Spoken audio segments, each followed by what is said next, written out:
undemocratic election process taking place in Highland Park. The news, I've given you a package, and in that package you will find the proofs, statements, etc. And that you'll also find the warrant requests. I had my investigative body to conduct an investigation, and that package that you have contains a warrant request that was taken to the state's attorney general and was not accepted. It was also taken to the county prosecutor, and where they referred, and they were correct, they referred us to the state attorney general. This process started last July.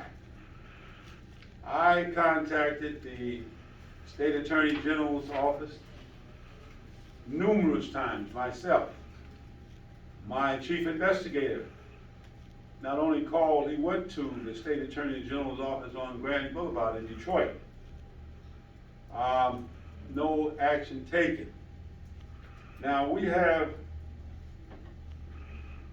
a process in our city for getting on the ballot. That process has been violated.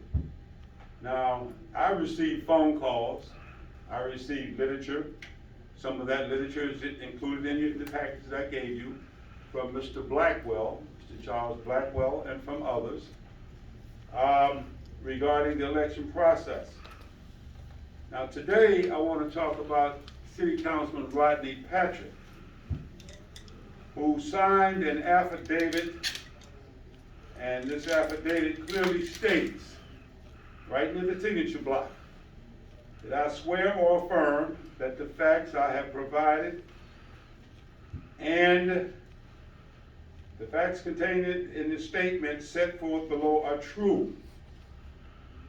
Now, he goes on to state, the form goes on to state that at this date, all statements, reports, late filing fees, and fines due from me or any candidate committee organized are paid. I acknowledge that making a false statement in this affidavit is perjury, a felony punishable by a fine of up to $1,000 or imprisonment up to 5 years or both. And that's Michigan Compiled Laws 168.558 and 933 and 936. Now, Mr. Patrick has violated this on a number of occasions because he's been a city councilman for, I think he's been there 3 terms. And each time he had to fill out this affidavit. And each time the city clerk was a notary public. My understanding, a notary is verifying the contents of that document.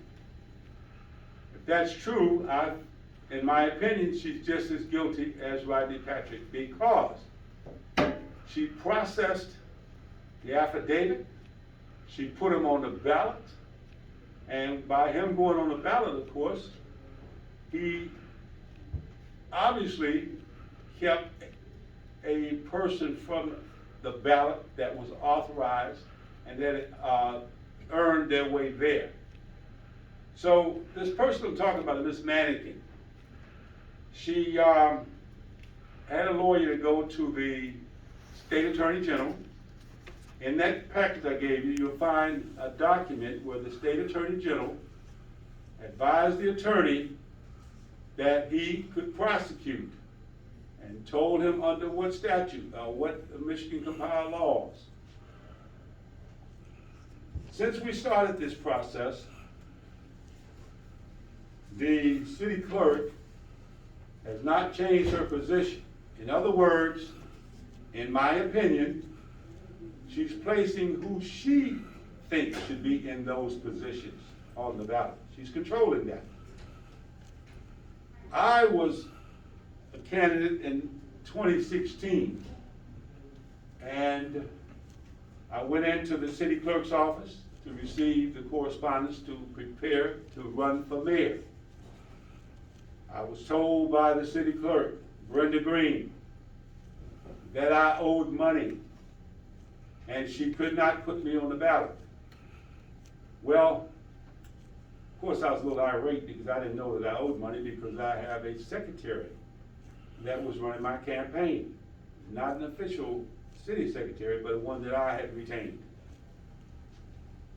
At that point, I decided not to run, and a couple days later, I had time, of course. I went down to see Mr. Gill at the Wayne County. He stated she was correct. I owed $900. I took $900 from my funds, and I went to the city clerk's office and I gave her $900. I received the receipt and I was placed on the ballot. And I'm standing here today, I am mayor. I feel that the law applies to everyone. Myself, I paid my just due, $900, because of late fees or whatever they charge me with. Mr. Patrick, my understanding, he went down to the county's office yesterday and paid $9,000 to clear the debt that he had. That does not, in my opinion, make him eligible to run. The statement I just read to you, I affirm, at that point, his record should have been clear. He should have been swearing to the contents of the affidavit at that point, when he and the city clerk filled out the paperwork or whomever. I say that, well, let me give you an example of really how I feel. I feel that, let's say I got a member of my family critically ill, and I need $2,500.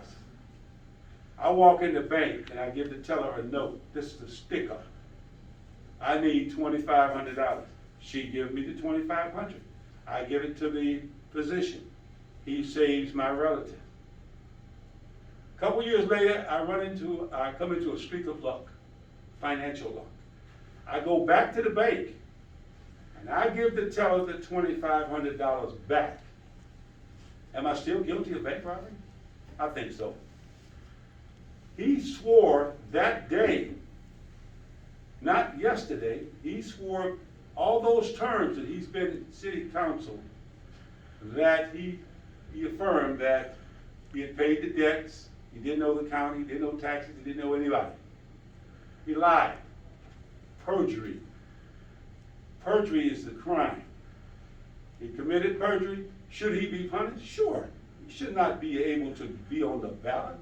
This man should be facing a $1,000 fine each time that he perjured himself, or 5 years in jail. This has been going on for a while with the city clerk. I've spoken to some of the commissioners, election commissioners, regarding this violation. I don't know what action they're going to take, but they should take some action about that ballot. Because if I had to pay, the law applies to everyone. And I think Mr. Patrick should have to pay. And speaking of the city council, in that package you will find a document from a Mr. Blackwell, that the city council president is in violation as well. That when he ran and was elected, or when he got on the ballot, he owed money to the city and to the county, taxes or whatever it was for. And of course all of this is provable. He should not have been on the ballot. Now, I want to make sure that we understand Highland Park is under local control, not under the state financial manager anymore. We want our city to start off right. Now, we also have a situation, when I have been a previous mayor in this town, 08 to 12. I didn't serve 12 to 16, but 16 to current. Now, let me say this. I met a guy named Jeremy Newberg that the state had retained to run a program called NSP. That's a housing project in our city.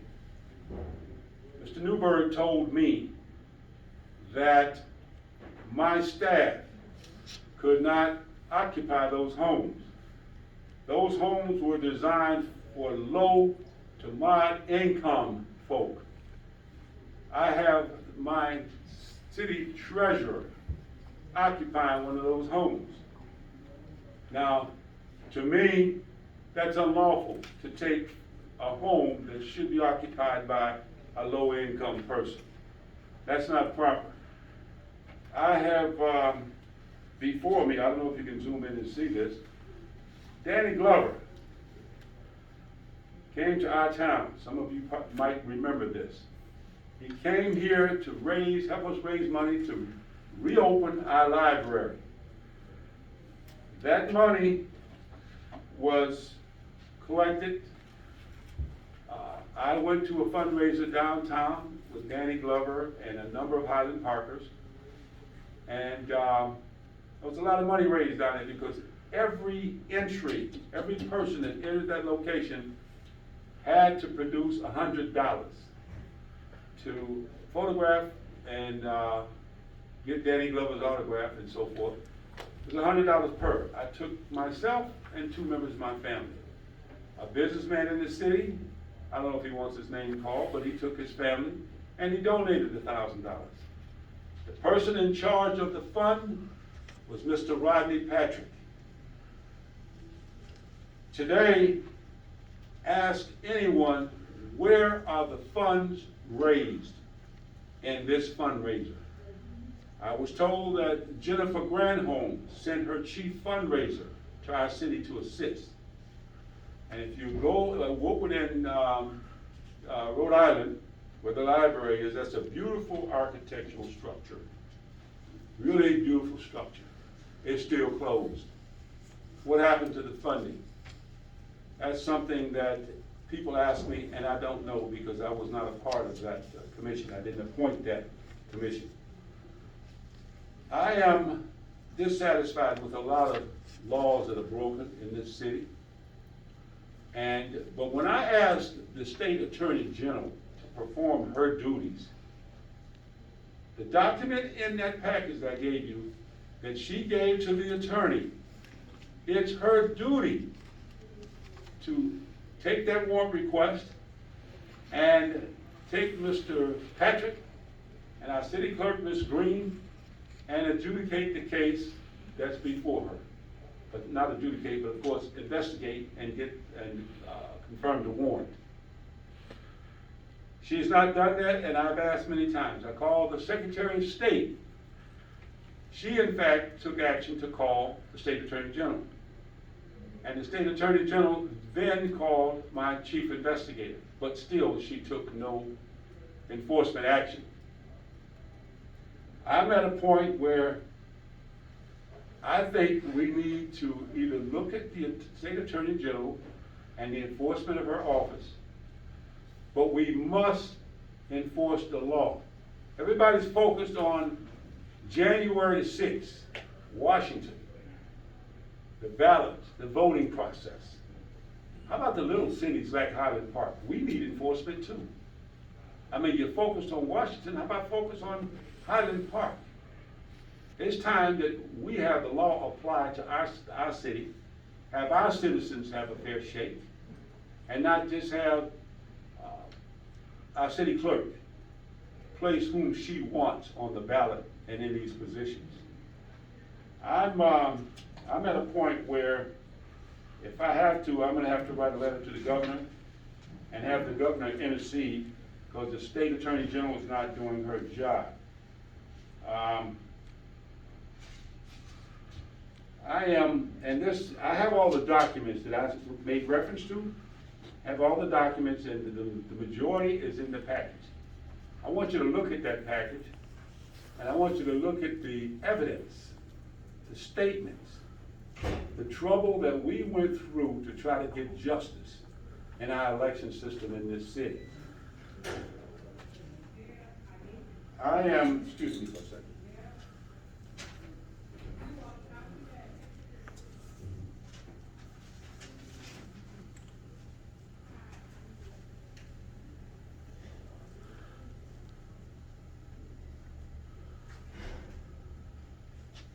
regarding the library fundraiser, Mr. Eben Morales, a citizen in Highland Park, and other citizens came to my office, and they asked me to take action to identify the funds that were raised to reopen the library.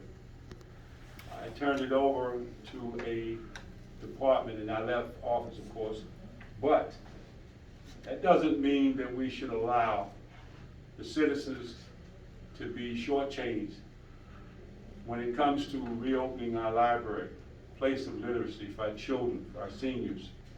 We need to do something about that. Same thing with Mr. Patrick. Let me say this, and I have documented proof on everything. That was a development company that came into Highland Park, and all I knew them by was EFN. That development company wanted to build cement homes in Highland Park, starting at about $250,000, going upwards.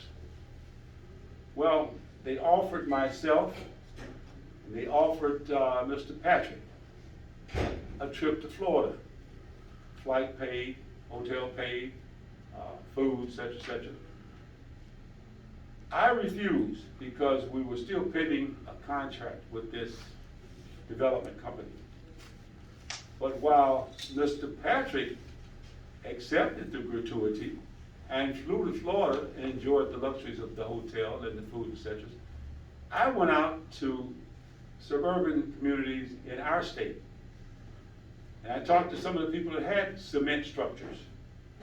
Those cement structures are good for Africa, for Florida, but they're not designed for the Midwest. And I can also tell you that when we met again, Mr. Patrick and EFN brought an engineer that I knew. He took place in structuring our fire department. And he admitted, sitting at the table, that if you purchase one of these homes for that kind of money, after a couple of years, you would have striation cracks in your home. Who wants to pay $200,000, $300,000, $400,000, $500,000 for a home and have striation cracks in their home? It doesn't cause air to come in and go out, but it does happen. And I would have been stuck holding the ball with this striation cracks in the homes not being up to par. With that, I want to say this. There's a lot going on in our city that I think we need to have investigators to come in and truly audit, investigate what's going on in the city of Highland Park. We don't have enough investigative bodies to go through the city. We need to have someone professional like the feds, the FBI, or someone that's used to doing this, someone that does this on a regular basis.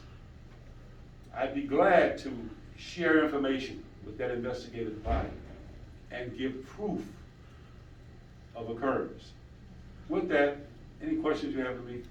Have you raised these issues with the city clerk and with the city councilman, and what was their reaction? Well, I talked to, like I say, the commissioners, the election committee, because to go to them, it wouldn't do me any good. An investigative body should go to them and ask questions, but I know what I experienced, and what would I ask them? Did you take $900 from Mayor Yap? I know what I paid. I have a receipt, and Ms. Green instructed me that I had to pay this before I could get on the ballot. Going back to the $9,000, are you saying that he had outstanding debts each year and just didn't clear it up, and now that $9,000 payment was to clear up 3 years worth or so? I'm saying that there were debts and there were late fees, there were reports that were due. He didn't do some of the reports that were due. I'm saying there's a multitude of things, a multitude of violations that were committed by Mr. Patrick, and I understand yesterday he went down, and I did not go with him, so I can't say I witnessed this, but I know he's on the ballot. And you have to pay that money to be on the ballot, and I understand it was around $9,000. So, as a matter of fact, I had that document with me. But anyway, that's what he did. He paid the money and he's on the ballot. He should not be allowed on the ballot. Why would you allow a person that's violated the law term after term to be on the ballot? Now, the bank example that I gave you, he committed the violation years ago. You can't go back because you paid the money today.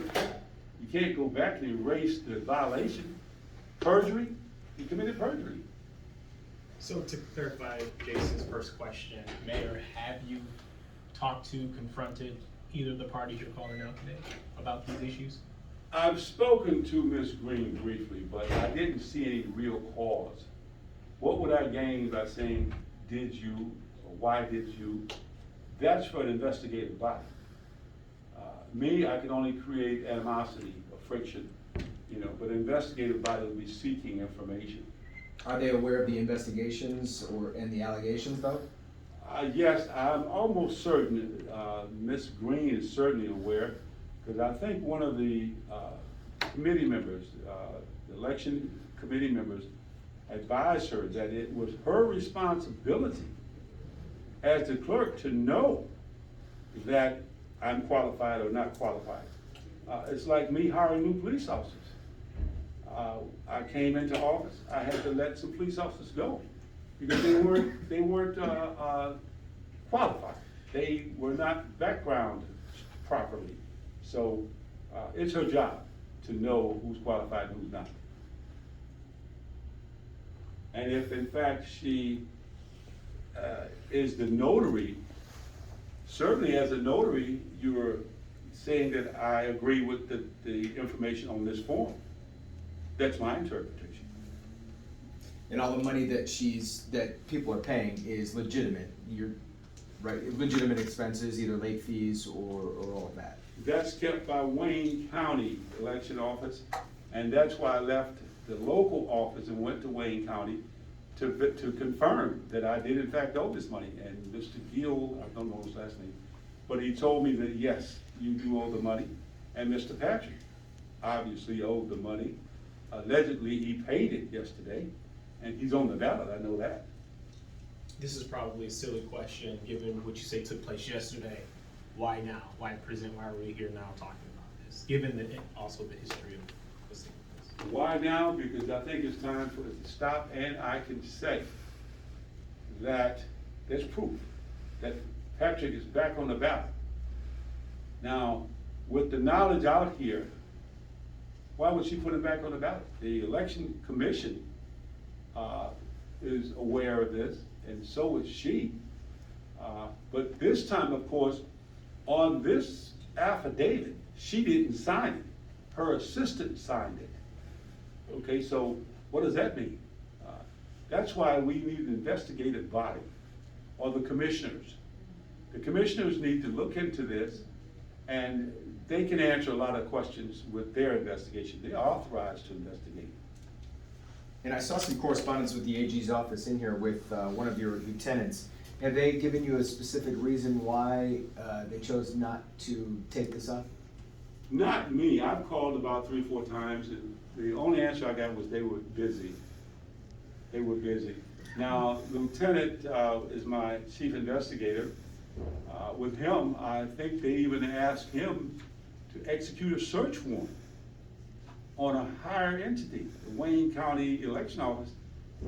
You would have the state attorney general to execute a search warrant, not Highland Park Police.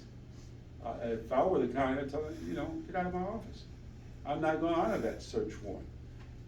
The state attorney general should execute that search warrant.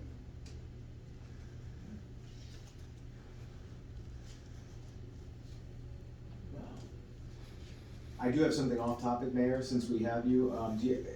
Your city's been accused recently of water rates going up around the region because of Highland Park and residents not paying the bills here, or the city not paying the bills. What's your reaction to that?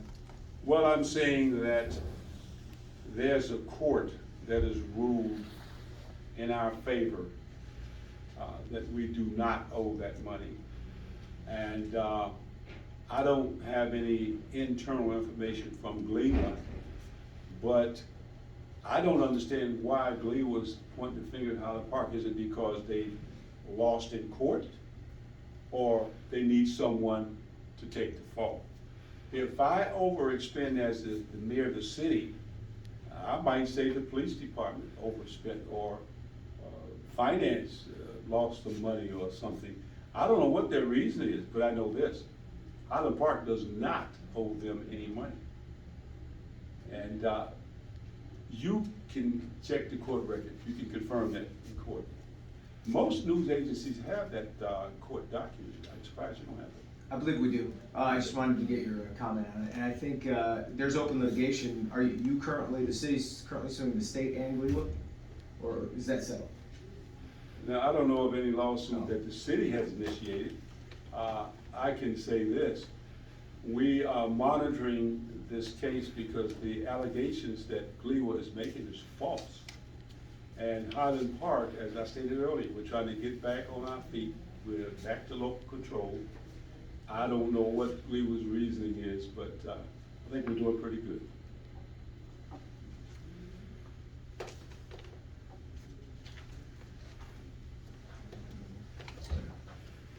Any other questions?